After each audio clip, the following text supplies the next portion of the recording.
Mesdames, Messieurs, bienvenue dans ce nouveau numéro de votre émission 45 minutes pour convaincre sur ce plateau. En tout cas, nous recevons pour vous le numéro 1 du monde du travail.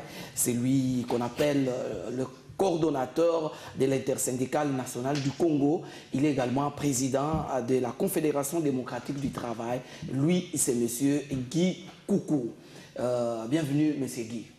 Merci. Alors, sur ce plateau, je ne serai pas seul. Mon estimé confrère John Titende est toujours à son poste pour vous servir. Bienvenue, John. Merci à toi, c'est un plaisir partagé, Joseph. Merci, nous allons directement prendre l'essentiel de cette émission, John. Joseph, vous l'avez dit au début de l'émission, nous allons essayer de nager dans les eaux profondes du monde du travail en République démocratique du Congo. Évidemment, on ne peut pas éviter les questions purement politiques sur fond des manifestations dirigées par les comités laïcs de l'Église catholique. Voilà, je crois que c'est le début de l'année, mais apparemment c'est un début d'année qui commence de façon très chaude, surtout dans le monde du travail. Mais avant d'y aller, nous allons nous intéresser d'abord à notre invité, M. Guy Coucou. Vous êtes coordonnateur de l'intersyndicale nationale du Congo et président de la Confédération démocratique du travail. Nous commençons par la Confédération démocratique du travail, là où vous êtes président. C'est quoi cette structure ? Bon, la Confédération démocratique du travail, c'est un syndicat, c'est parmi les syndicats les plus représentatifs du Congo. Nous sommes un syndicat revendicatif et un syndicat qui a l'avant-plan pour la défense des intérêts des travailleurs en République démocratique du Congo. Donc, notre syndicat se bat comme toutes les autres organisations non gouvernementales, de manière à ce que notre pays soit un état de droit et que les droits aussi soient défendus à tous les niveaux, au niveau du pays. C'est vous qui êtes fondateur de ces syndicats? Non, non, je ne suis pas le fondateur. Le fondateur, c'est le fait Simon Timpagny Landomba. Il est déjà décédé. Moi, je suis un des dirigeants parce que chez nous, nous sommes, comme les termes le disent, nous sommes un syndicat démocratique. Des syndicats qui font des congrès et on élit. Et quand moi j'ai été élu, nous étions 5 candidats au poste à compétition et j'ai été élu. Mais en principe, monsieur Coucou, un syndicat, c'est apolitique, n'est-ce pas? Bien sûr. Mais aux dernières nouvelles, votre syndicat serait sérieusement politisé au point d'entamer même l'efficacité de votre travail. C'est-à-dire, vous êtes journaliste, soyez clair, ne faites pas des tabous. Vous êtes là, posez clairement, dites en quoi nous sommes politisés et je réponds clairement. Non, parce que des fois, vous prenez des positions qui, visiblement, quittent un tout petit peu le monde du travail pour se prononcer clairement dans un champ politique en affichant un camp politique quelconque, ou pour mieux dire, des fois vous émettez sur la même longueur d'onde que les revendications faites ou dites par nos politiques. Non, monsieur, nous sommes tous des Congolais et au Congo, il y a une seule constitution. Cette constitution-là n'est pas pour les politiciens. Le problème, c'est que nous, les Congolais, malheureusement, d'abord, on ne lit pas la constitution. Ce qui est écrit dans la constitution-là ne concerne pas les partis politiques. Ça concerne les citoyens congolais. Et tous citoyens congolais, c'est parmi les préambules. Tous citoyens congolais, nous sommes égaux. Que tu sois membre d'un parti politique, membre d'un syndicat, membre de l'église, paysan, élèves, étudiants, tous, nous avons les mêmes droits. Il n'y a pas de droits dans notre constitution. Il n'y a aucun droit pour les partis politiques. Il n'y a aucun droit pour les églises. Il n'y a aucun droit pour les ONG. Il n'y a que des droits dans cette constitution-là pour les Congolais. Et si je suis Congolais, c'est moi-même qui définis ce que je fais. Parce que le problème, les pièges, vous êtes entrés dans les pièges de la classe politique congolaise. Si vous avez suivi la lettre que l'intersyndicale avait adressée à la classe politique l'année passée, au mois de février, vous ne pouviez pas dire ça. Parce que dans notre pays, j'ai l'impression, c'est les politiciens qui distribuent aux gens ce que chacun doit faire. Non, c'est la Constitution qui distribue à chaque citoyen congolais ce qu'il doit faire. Donc, si je me prononce sur une question politique, d'abord, qu'est-ce que la politique? La politique, c'est l'art de gérer la cité. Donc, c'est pas sorcier. Cité, non, c'est pas sorcier. La politique n'est pas un domaine des politiciens. Non, mais il ne faut pas non plus politiser le monde du travail. Non, s'il vous plaît. Politiser les travailleurs. Laissez-moi, vous m'avez posé une question. Ouais, vous avez la parole. Qui vote les politiciens? Ce sont les Congolais, de tous bords. Les syndicats y compris. Les travailleurs y compris. Alors, vous trouvez normal qu'au moment des votes, les partis politiques viennent faire campagne, et chez nous au syndicat, et dans les églises, et partout. Quand il est élu, et ce monsieur-là que moi j'ai élu, il dit, monsieur, tu ne parles plus de soi politique. Tu ne parles pas de moi, que tu as élu. La personne que j'ai élue, j'ai le droit de les contrôler. C'est constitutionnel. Il est élu pour représenter le peuple. Il agit au nom du peuple. Et c'est le peuple qui les contrôle. Vous les journalistes, monsieur, vous êtes des gardiens. C'est vous qui devrez dénoncer et ramener les gens à la raison. Lorsqu'un politicien me dit que l'église, que les syndicats, qu'ils ne peuvent pas parler de la politique, ce monsieur-là est à côté de la raison parce que lui, dis-moi, un seul article dans la Constitution qui interdit aux syndicalistes, aux enseignants, aux travailleurs de parler de la politique. C'est l'article combien, monsieur le journaliste? Toi qui connais bien la Constitution. Mais moi, je peux te donner les articles qui demandent à chaque citoyen de ces pays de contrôler et de s'occuper de la politique. Non, là n'est pas le problème. Mais ne devenez pas les porte-parole d'un certain camp politique. Non, mais c'est là où monsieur, le bas blesse. Pourquoi? Oui. Alors, sinon vous faites de moi un leader de ces camps-là. Chaque camp a son leader. À moins que vous dites que non, monsieur, vous êtes devenu le leader de... Mais c'est l'impression que vous donnez. Non, donnez-moi, parce que vous êtes dans les généralités. C'est pas ça, monsieur le journaliste. Citez-moi des cas. Vous dites dans tel cas, vous, monsieur, je vous ai entendu faire ou dire ceci. Ou peut-être les textes. Lorsqu'il fait jour, je suis dans votre studio ici. Je vois, il y a des ampoules. Si moi je suis policier, un policier voit des ampoules comme moi. Il dit que ce sont des ampoules. Un prêtre entre ici, il dit que ce sont des ampoules. Un syndicaliste entre, il dit que ce sont des ampoules. Un étudiant entre, il dit que ce sont des ampoules. Vous avez dit la même chose que les politiciens. Vous trouvez ça rationnel? Ce pays appartient à qui? Aux politiciens? Qui leur a donné? Ils ont pris ce pays depuis quand? C'est leur propriété depuis quand? S'il y avait un registre d'un pays, dans ces registres-là, c'est nous les 60 ou 70 millions ou 80 millions, tous nous sommes dedans. Voilà. C'est notre pays à nous. Vous faites de ces pays l'abri des politiciens qui abusent de la société, qui abusent de la gestion. Et quand on veut pas vous dire, non, ça c'est de la politique. À quel moment c'est devenu la politique et à quel moment ce n'est pas politique? Messieurs, être apolitique, ça veut dire ceci. Qu'on s'entende bien. Moi, je suis syndicaliste, je suis apolitique. Apolitique veut dire ceci. Je ne concours pas, je ne suis pas en train de faire les syndicats pour concourir au poste politique, pour chercher un mandat politique. Ça ne veut pas dire que je ne dois pas parler de l'histoire politique de mon pays. Puisque c'est moi qui donne les mandats à ce monsieur-là.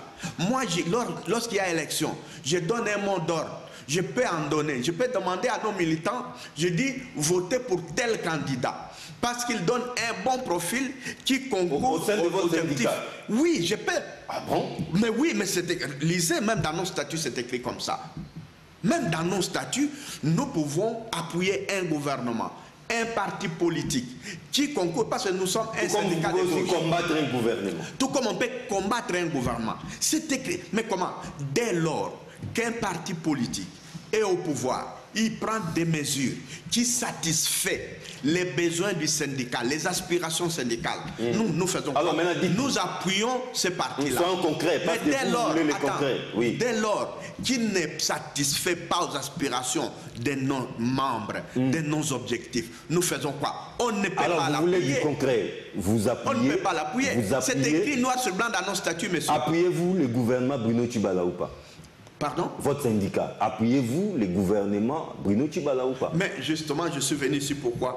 C'est pour ça, c'est de cela qu'on va parler. Voilà, nous allons parler. Il n'y a rien de sorcier, monsieur. Nous allons y arriver. Nous avons donné nos positions tout le temps dans ces pays. Et monsieur, sachez... J'ai mis de l'eau dans la bouche de voilà. Sachez une fois pour toutes que les syndicats doivent parler aussi de la politique. Il doit. C'est une obligation constitutionnelle.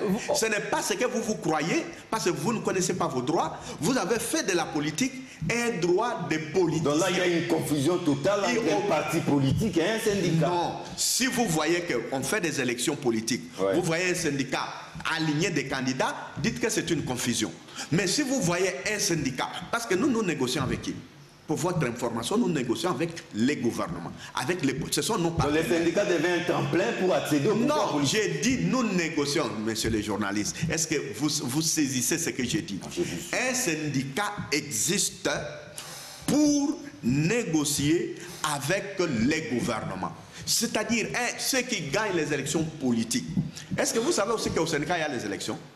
Pour que nous soyons un syndicat représentatif, nous faisons les élections et c'est le gouvernement qui faut organiser ça. Il y a des élections. Et vous appellerez ça quoi? Mais nous attendons les élections au sein de votre syndicat. Mais bien sûr, venez. C'est au mois d'avril, là. Je vous ai dit, venez. Okay. Oui, nous sommes là, nous sommes un syndicat. Parce qu'apparemment, vous êtes président à vie, hein, parce qu'on vous voit depuis très très longtemps comme coordonnateur de l'intersyndicale nationale du Congo. C'est depuis très longtemps qu'on regarde à la télévision, qu'on voit la figure de Guy longévité comme président de la CDT, voilà. Alors, on se dit peut-être que voilà, vous ne faites que glisser. Non, c'est une erreur parce que peut-être vous avez suivi mon profil.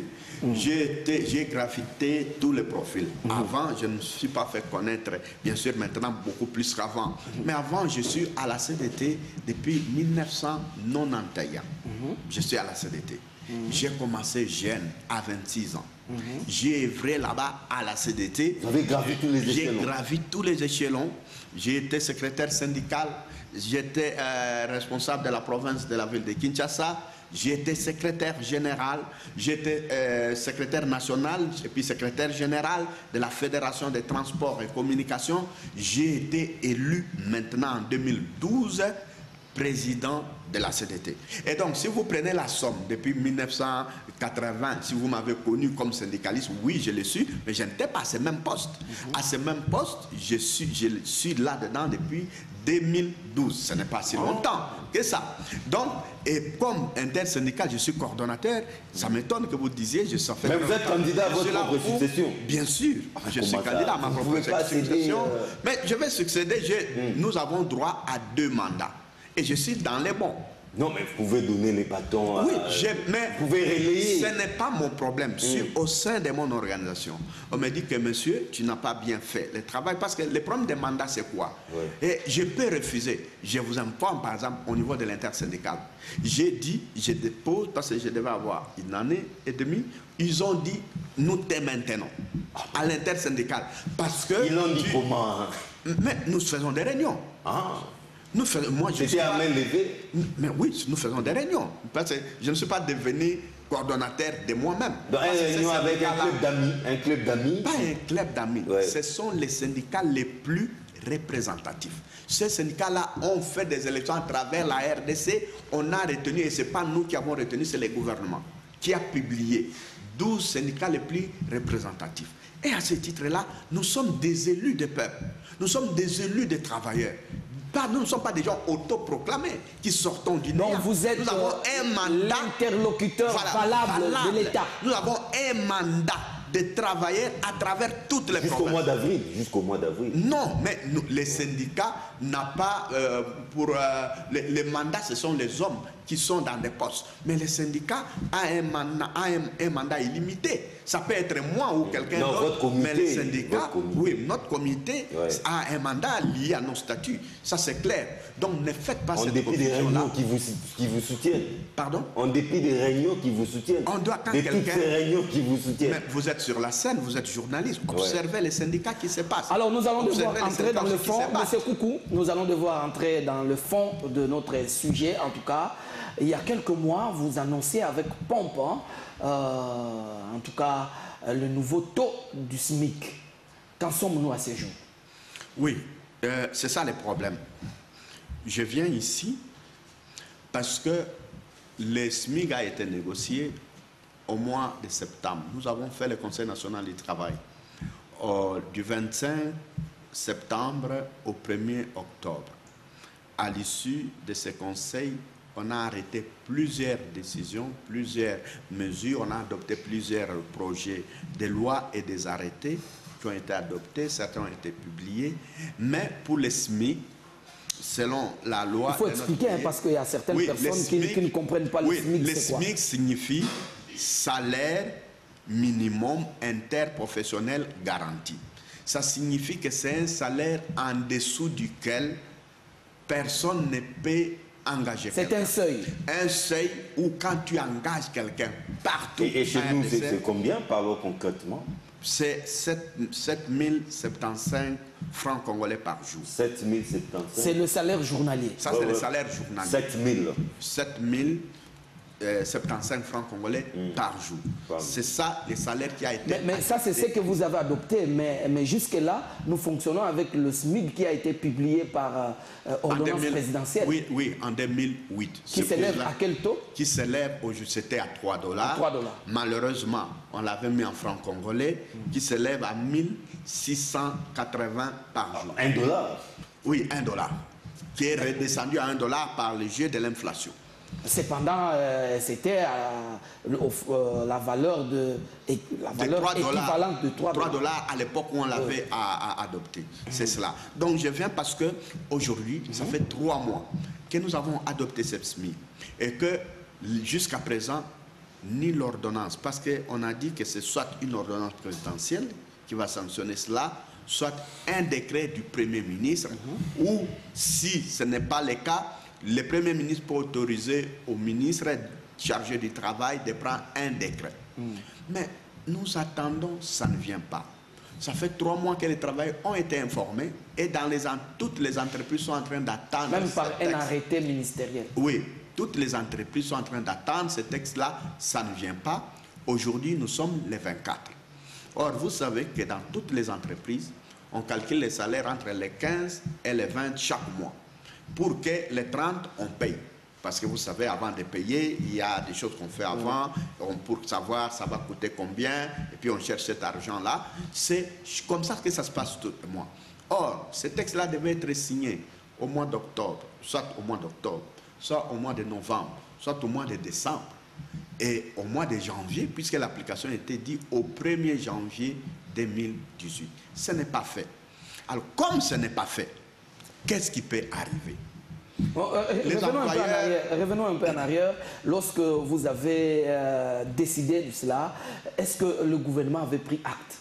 Oui. Il y avait le représentant du gouvernement. Le gouvernement était représenté par 7 ministères. Je dis bien 7 ministères. Lesquels? Les ministres du Travail lui-même étaient là. Les ministères du Travail étaient suffisamment représentés.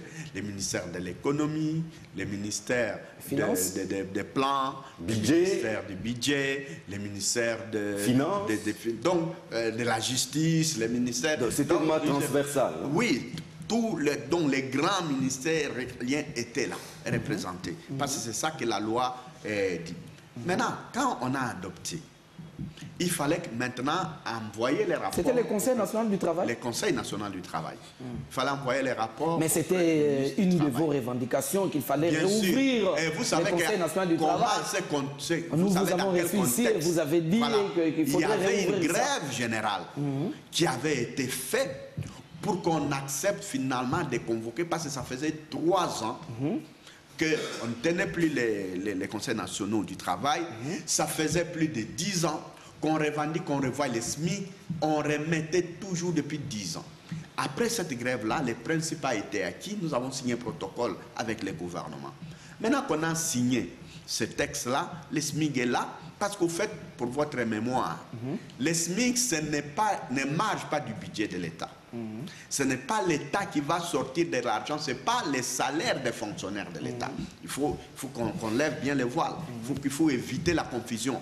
Parce que même au niveau du gouvernement, certaines personnes risquent de ne pas bien comprendre, saisir. Mais les fonctionnaires sont également concernés pour le SMIC une fois publié. Non, les fonctionnaires ne sont pas concernés par le SMIC une fois publié. C'est ça la confusion qu'il faut lever. Il y a deux régimes. Le régime de la fonction publique émane du ministre de la fonction publique. Les travailleurs qui sont du secteur privé para-étatique relèvent du ministère du Travail. Et ceux qui ont négocié, ce sont les travailleurs qui relèvent du ministère du Travail, c'est-à-dire les sociétés privées, les ONG, les entreprises para-étatiques. Pour les fonctionnaires, il y avait aussi d'autres négociations qui étaient en train de se faire et ça n'a pas encore abouti. Là, ils n'ont pas encore... Donc là, ils ont un autre SMIC. Là, ils ont un autre SMIC qui est celui de l'État et qui est marre du budget de l'État. Je ne parle pas de ça. Les SMIC que nous attendons ici concernent le secteur privé et para-étatique. Donc notre étonnement, c'est de voir que les employeurs qui devaient refuser, qui vont payer ça, ont signé. Ils attendent ça. Ils veulent qu'on applique. Le gouvernement n'a qu'un signe qu'un acte parce que ça doit être légal et comme c'est le gouvernement qui détient l'impérium pour le pays, c'est lui qui doit mettre cet acte-là en action, c'est-à-dire en prenant un texte. Mais aucun sou ne sortira du budget de l'État ni des caisses de l'État par rapport à cela. Aucun sou. Alors c'est là que nous nous étonnons pour dire, mais qu'est-ce qui se passe dans ce pays? Mais d'où viendra cet argent? Mais l'argent, ce sont les entreprises, je dis privées, c'est-à-dire, je peux citer les entreprises comme les Vodacom, les pains, les pâtisseries, ne faites pas la publicité ici. En tout cas, même si vous avez une bonne à la maison, vous êtes concerné par le SMIC. Par le SMIC, oui. Voilà. Oui. Donc, il s'agit de ça.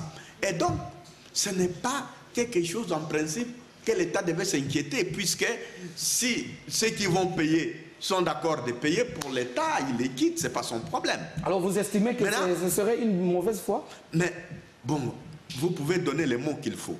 Hein? Mais en tout cas, 3 mois après, cela n'est pas fait. Toutes les questions viennent, y compris celle-là.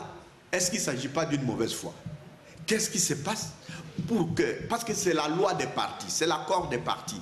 Qu'est-ce qui se passe dans un pays pour que les gens, les partis s'entendent, ils sont d'accord de prendre des engagements et qu'une fois les engagements pris, que l'État qui devait assurer, à garantir ces accords, dise non.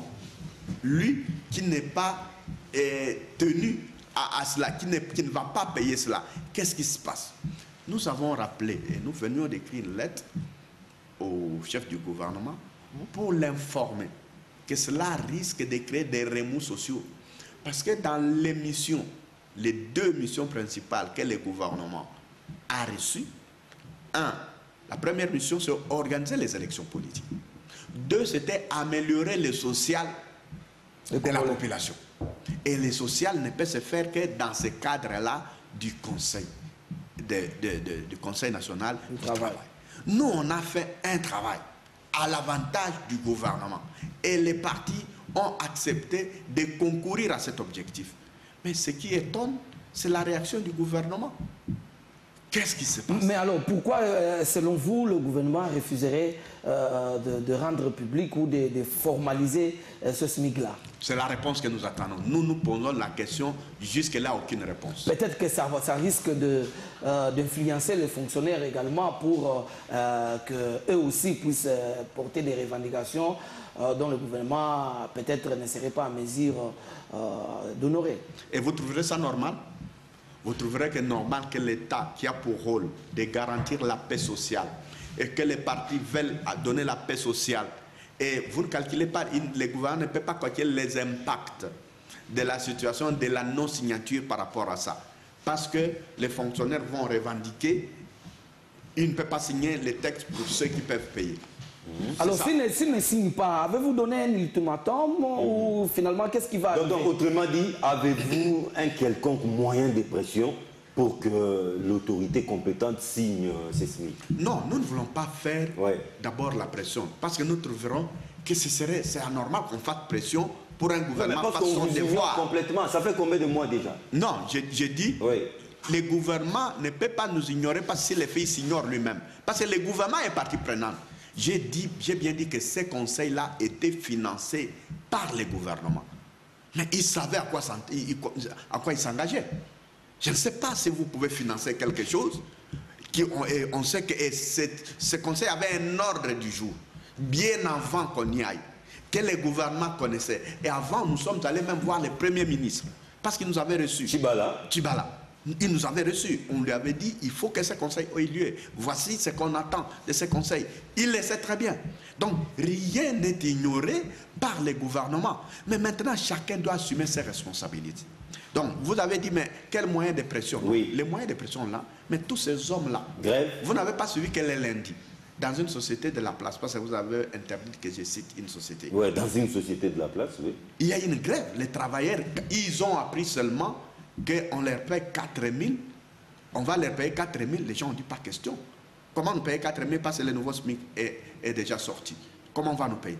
Bon, si nous arrivons à la fin du mois et que les entreprises n'ont pas payé pour cela, vous pensez à votre avis, nous, comme responsables des syndicats, pour assurer notre rôle, qu'est-ce qu'il faudra faire? La grève. Mais bien sûr, mais on n'a pas le choix. Qu'est-ce qu'on fait? À la place, on ferait quoi? Mais dans un contexte que vous connaissez bien, le tissu économique du pays fragile, aller encore dans cette démarche-là risque d'envenimer encore la situation. Attendez, mais c'est là, monsieur le journaliste. Moi, ce qui me cœur, c'est que vous êtes des citoyens congolais et qu'il y a des droits dans notre constitution et qu'il y a des droits que les uns et les autres doivent avoir. Et qu'il y a aussi des responsabilités que les uns et les autres doivent assumer. Quelqu'un qui doit donner de l'eau dans une maison ne donne pas de l'eau. On dit on ne fait rien, il y a un contexte. Celui qui doit donner à manger aux enfants ne donne pas à manger aux enfants. Quand il ne faut pas parler, il y a un contexte. Celui qui doit soigner les gens ne peut pas soigner les gens. On dit, il y a un... Mais finalement, dans ces pays-là, nous sommes quoi? Nous sommes quel pays? Dans un pays, tous les droits concourent. C'est ça qui fait les équilibres dans une nation. Parmi les droits figure également le droit d'être syndiqué, mais il y a plusieurs entreprises ici en République démocratique du Congo dont les travailleurs n'ont jamais été syndiqués. Et vous, en tant que numéro 1 des travailleurs, est-ce que vous pensez quand même à ces voix? Qu'est-ce que je peux dire? La voix des sans-voix, ceux qui n'ont pas la possibilité de lever le ton pour être syndiqués, de peur d'être renvoyés de leur travail. Une fois de plus, c'est la responsabilité de notre gouvernement. Vous avez raison, chaque jour, je reçois des coups de fil, des lettres, les gens se plaignent, ils ont besoin d'un syndicat. Ils arrivent, les syndicats arrivent même dans l'entreprise.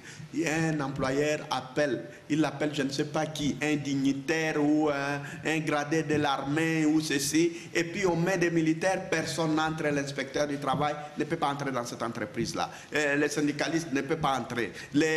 Alors, les gens ne sont pas payés, même les droits... Mais pourquoi les employeurs ont peur de syndicats? Mais ils ont peur de syndicats parce que ceux qui ont peur de syndicats, ce sont ceux qui sont dans l'irrégularité.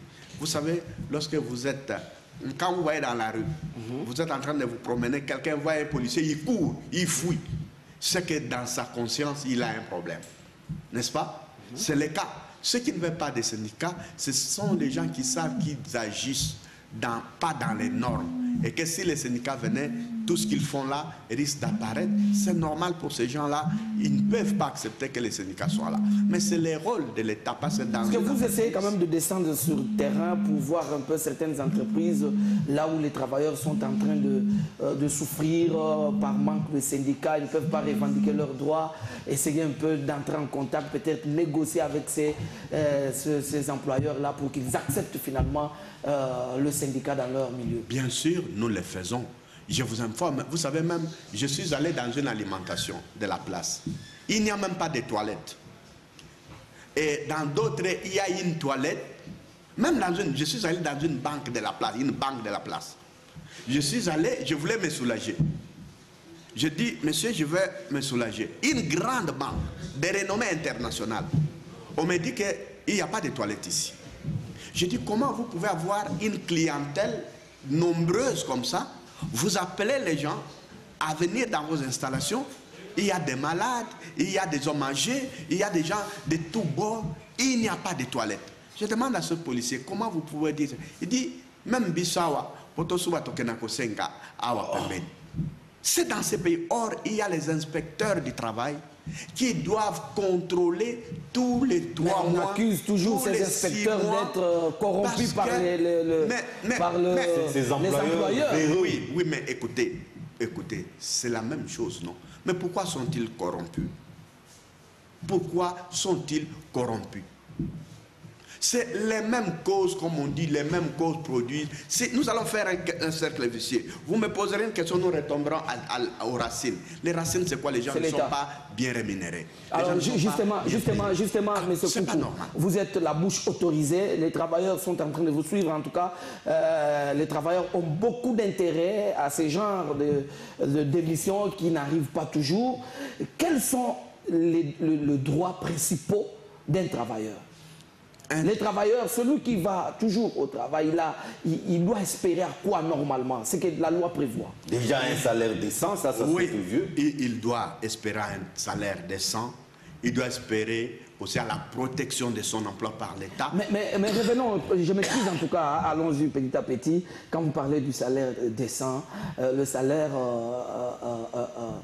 parce que le salaire a plusieurs rubriques. Lorsque vous parlez d'un salaire décent, ça signifie quoi?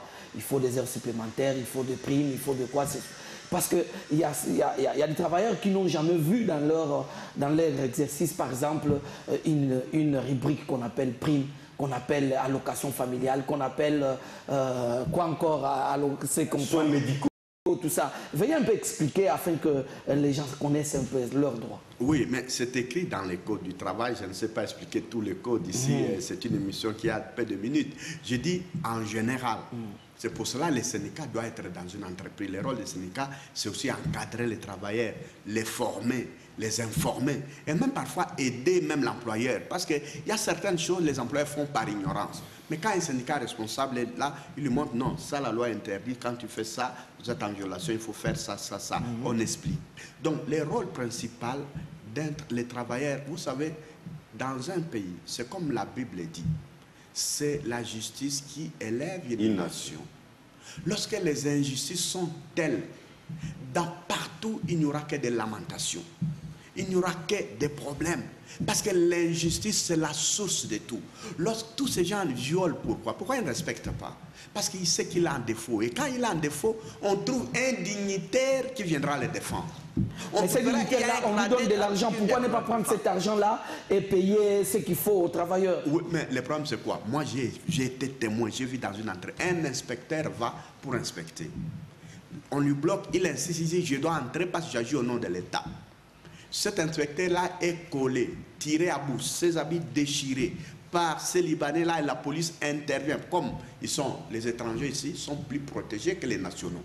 Quand vous allez dans des boutiques, dans ceci-là, quand vous trouvez des policiers, vous trouvez les maisons de gardiennage là, ils sont au service de ces gens-là. Donc, c'est pour protéger ces gens. Mais ce n'est pas au service du droit. Vous voyez? À ce moment-là, quand quelqu'un va, cet inspecteur-là, humilié dans sa mission, et ces Libanais restés dans ce pays jusqu'à présent. Mais l'inspecteur qui représente l'État, même si l'État est pauvre, mais l'État, c'est l'État. On ne peut pas braver l'État, on ne peut pas défier l'État. Ah, on ne peut pas défier l'État. Oui, non, pas du tout. Parce que l'État doit jouer son rôle, c'est ça qui nous met tous en sécurité. Vous voyez? Donc nous n'avons pas le droit de défier l'État. Nous avons le droit d'appeler l'État à assumer ses responsabilités. Donc, en conclusion, parce que nous voudrons prendre un autre chapitre, donc le travailleur a droit à un salaire de base, à 2 heures supplémentaires, à la protection de son travail, aux soins médicaux, oui, vous m'avez coupé, aux allocations familiales, je voulais dire une chose. Ainsi de suite. Je voulais dire une chose. L'État a intérêt que les salaires des travailleurs augmentent. Les impôts, aujourd'hui dans notre pays, l'État a des coupes partout. Les organismes internationaux ne financent plus. La seule issue, ceux qui payent, c'est les travailleurs. Je demande à notre gouvernement de respecter les travailleurs. Parce que ce sont eux qui financent les gouvernements. Chaque mois, on retient sur les salaires des travailleurs des impôts oui. à leur insu. Et c'est à la source. À la source. Mais il faut non, c'est pas à leur insu. Il faut être Tout honnête. travailleur, on signe son contrat du travail. Non, il y en a qui n'ont jamais vu un contrat du travail. Je sais ce que je dis, monsieur. Je suis bien placé pour dire ce que je dis là. Je suis très bien placé. Et lorsqu'ils financent les gouvernements, en retour, ils attendent du gouvernement que, un, il les respecte. Deux, qu'il les protège. Parce que ce n'est pas normal qu'un gouvernement se contente juste des impôts qu'il prend sur les salaires des gens et ne se soucie pas de ces gens-là qui payent. Cependant, plus que le salaire augmente, plus que les impôts peuvent aussi augmenter. Bien sûr. Alors, une toute dernière question, John, avant de prendre la question politique. Puisque vous représentez les travailleurs, nous constatons plus dans la fonction publique, les gens atteignent 80 ans, peut-être fatigués, ils sont en train d'aller toujours au bureau, travailler. Je suis passé dans un hôpital de l'État quelque part ici, que j'étais le nom, mais j'ai vu... Ils sont à l'âge de la retraite. J'ai vu le corps médical vieilli, des infirmières qui n'avaient même plus de force pour travailler. Qu'est-ce qui fait que l'on ne puisse plus aller en retraite? Mais là, ce n'est pas la faute du travail. Qui met les gens à la retraite? L'État. C'est l'État. Quelqu'un travaille, il atteint l'âge de la retraite. Il attend sa retraite, non? Celui qui doit les mettre à la retraite ne les met pas à la retraite. On ne retraite pas n'importe comment. Hein. Oui. Il y a toute une procédure. Oui, mais cette procédure-là ne vient pas du ciel, monsieur. C'est une procédure qui est dans la loi et on le fait. Et l'âge de quelqu'un n'est pas un accident. Ça ne vient pas, ce n'est pas une génération spontanée. Ça tombe, on se réveille, il a 70 ans. Non. On le voit venir, il a 51 ans, 52 ans, 55 ans, 50. Ça avance. Tout le monde, on peut projeter, on peut... C'est ça la gestion. Et la fonction publique sait que dans 10 ans... Ils ont des effectifs. Voilà. Chaque mois, on fait les rapports, on voit les âges. Même dans les fichiers de chacun, il y a son âge. Donc, ce sont des choses, on peut prévoir que l'année prochaine, nous aurons autant de personnes qui seront là de retraite. Et dans 10 ans, nous aurons autant de personnes qui seront... Ce sont des choses connues de tous, vues de tous. Peut-être qu'on n'a pas de moyens pour financer. Non, on a les moyens. Parfois même, on détourne l'argent. Il ne faut pas dire, monsieur le journaliste, vous savez ce qui se passe dans notre pays. Le 31 décembre, le 21 janvier dernier, les comités laïcs de l'Église catholique a appelé les Congolais, particulièrement les Quinois, à battre les pavés. Et du coup, il y a eu des échauffourées, on parle même des morts d'hommes. Mais comment appréciez-vous cette initiative au contour jusque-là douteux? Mais au contour douteux, ne me prête pas les gens, ne me faites pas dire ce que vous dites. Posez-moi des questions, je réponds comme j'entends. Ouais. Quand vous dites au contour... Non, parce que l'initiative jusque-là... Bon, ça c'est votre jugement. C'est pour quelle finalité finalement? Oui, j'ai dit, ça c'est vous qui dites.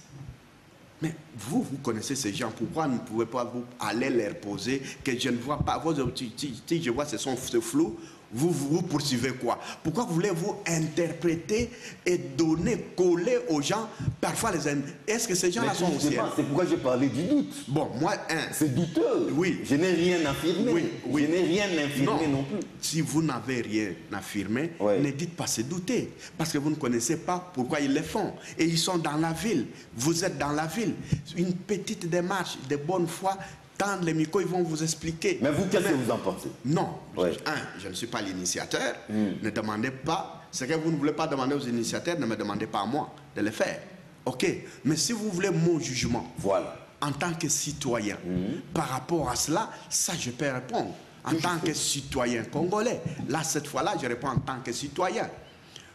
Qu'est-ce qu'ils veulent? Qu'est-ce qu'ils demandent? Ils marchent. C'est clair ce qu'ils doivent. Contrairement à ce que vous dites, je vous appelle hypocrite parce qu'ils ont parlé, ils ont dit, ils exigent. Monsieur les journalistes, soyez honnêtes. Vous êtes au micro, vous parlez au public. Ils ont dit, ils exigent l'application des accords de Saint... Nous sommes en pleine application des accords. Vous m'avez posé, vous voulez répondre à ma place? Vous avez la parole. Sinon, retirez-moi la parole, répondez. Non, vous avez la parole. Ils ont dit, ils veulent qu'on applique les accords de Saint-Sylvestre. Ce n'est pas clair, c'est les contours doutés. Vous avez encore des doutes sur ça? Parce qu'on applique les codes d'accord. Tchibala est là parce qu'il y a eu l'accord. Mais attends, bon, c'est ça que j'ai dit. Est-ce que vous êtes, si je peux m'arrêter là, vous m'arrêtez. Non, vous avez la Mais parole. si je dois continuer, laissez-moi aller au bout. Ils ont dit, qu'est-ce qui est appliqué? Tchibala est là. Mais il n'y a pas de problème par rapport à ça? Vous habitez dans ces pays. Par rapport à ça, il n'y a aucun souci.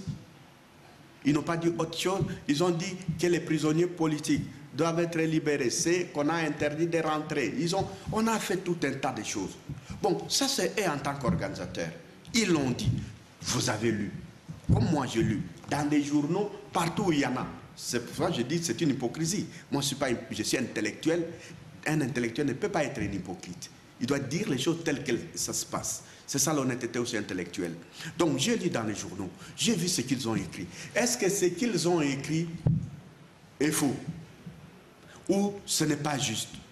Est-ce que la Constitution ne permet pas aux citoyens, même s'ils ont tort, un groupe de personnes, même s'il a tort, mais s'ils pensent que ce qu'ils font les autres c'est mauvais, est-ce qu'ils n'ont pas le droit de marcher?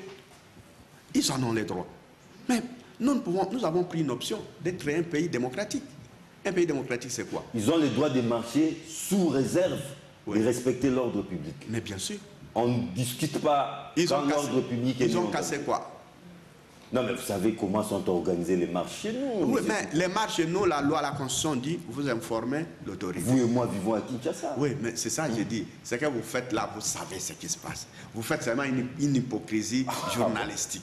C'est une hypocrisie que vous faites. Finalement, vous me connaissez très bien. Oui, ce qu'il faut ici. Vous nous fréquentez visiblement. Non, j'ai dit nous sommes intellectuels. Nous avons été à l'université, on nous a appris l'analyse critique, on nous a pour voir. C'est notre pays après tout, mais c'est les journalistes.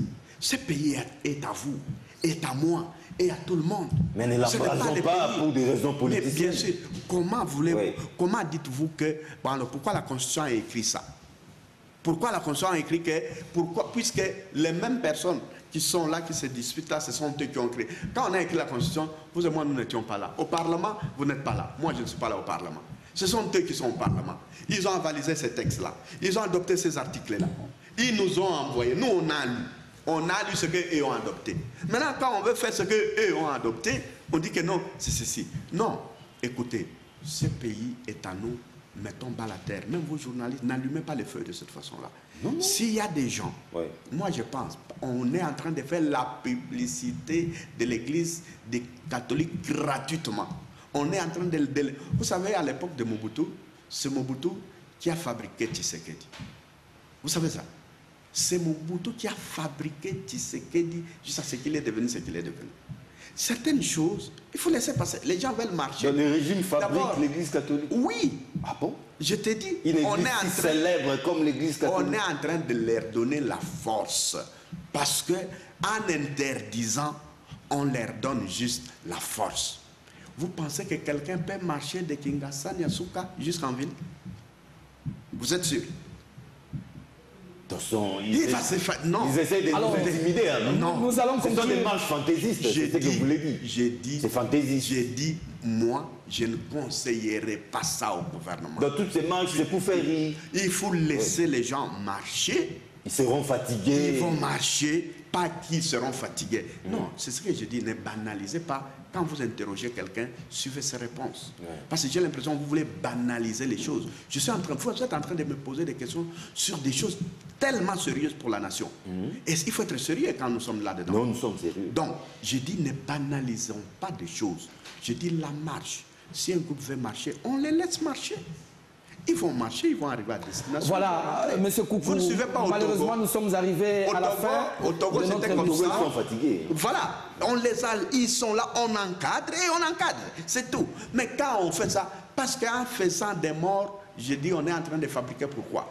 Parce qu'il y a des gens qui sont dans l'ombre. Il y a une comptabilité qui s'ensuit, il y a des dossiers qui se constituent, alors, il y a trop de choses. Parfois, on tend des pièges, on ne doit pas tomber dans les pièges. Il faut sauter les pièges. Monsieur Koukou, nous allons conclure quand même. Sage réaction, Monsieur Koukou. Alors, Monsieur Koukou, puisque vous êtes représentant des travailleurs dans un pays où il règne vraiment, où le taux de chômage reste très élevé, Est-ce que vous dites quelque chose sur le cumul de fonctions? Une personne a 3, 4 fonctions, 4, 5 salaires, pendant que la majorité des gens sont au chômage. En une minute, parce que nous sommes arrivés à la fin. Oui, non, ça c'est un faux problème. Le cumul des fonctions. D'ailleurs, dans ces pays, les fonctions sont encore vierges. Les emplois sont vierges. Tout est vierge. On n'a encore rien fait. Les gens se disputent sur le peu parce qu'on a une petite vision. Dans la vision de ces pays, nous avons 1 million 200. En 10 secondes en tout cas? Oui, nous avons un territoire qui est 5 fois la France, 80 fois la Belgique. Et quand vous quittez ici, Kinshasa, Matadi, tous les étendues là, on peut mettre autant d'usines, il n'y a même pas de gens pour travailler.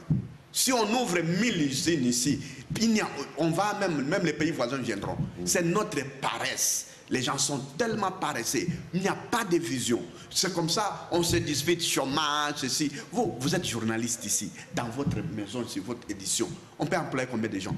Vous êtes une grande maison.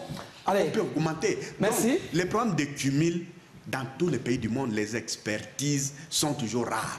Voilà. Ça, c'est clair. Merci, maintenant, le vrai problème, c'est d'organiser le monde du travail et donner à chacun un bon travail. Déjà votre mot et tout le monde a conclusion. sa place. Allez, dans les pays. Déjà, nous sommes arrivés à la fin. 10 secondes. Pour le gouvernement, qu'est-ce qu'il doit faire? Ce que je conseille au gouvernement, déjà, on a trop de tensions politiques dans le pays. On n'en a pas besoin d'autres. Qu'il signe ce décret ou cette ordonnance pour éviter des remous. Nous ne voulons pas nous porter la responsabilité. Pour qu'il y ait la mise en application du SMIC. La mise en application, il y ait la calmie. Voilà. On a déjà trop de problèmes politiques. Mais ça sont des menaces. Voilà, mesdames et messieurs, il n'y a aucune menace. nous sommes arrivés à la fin de cette émission. C'est une responsabilité. Nous sommes arrivés à la fin de cette émission. Merci, M. Guigou, d'avoir répondu à notre invitation.